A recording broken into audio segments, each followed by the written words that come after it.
In this video, we will be adding fractions with unlike denominators. Now notice in 5th grade, this is a Common Core standard to add and subtract fractions with unlike denominators, including mixed numbers.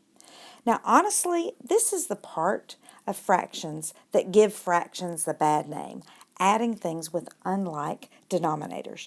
So when I teach fractions, many times I've started with multiplying and dividing first because it's much easier and it gives them lots of chances to get things right.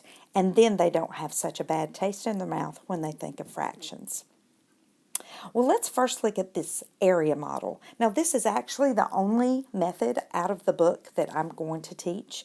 The rest is just methods that I've found that I really like. So, the area model is basically, I'm looking at my pizzas again. I have 2/3 of a pizza, and then I have 1/4 of a pizza.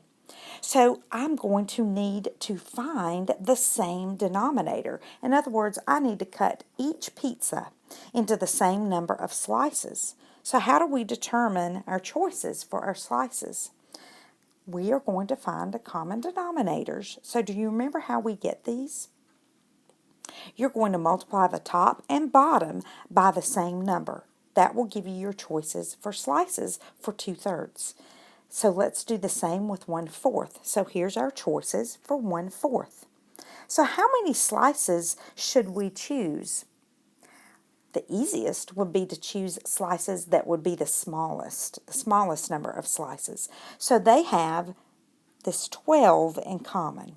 So I'm going to choose 12 slices to divide my pizza into. So I divide a pizza into 12 pieces. Then part of my pizza, this 2/3, is actually going to be 8 of those slices. And then the 1/4 is going to be 3 of those slices. You see from up here, 8 slices and 3 slices. So did we have to choose 12? No, we didn't have to choose 12. We could have chosen many others. 24, 36, 48, all of those would have worked. But either way, when you reduce it, you still would wind up with 11/12 of a pizza. So now, for class, I would like you to turn in this problem. Use the area model to add 1/3 and 1/2.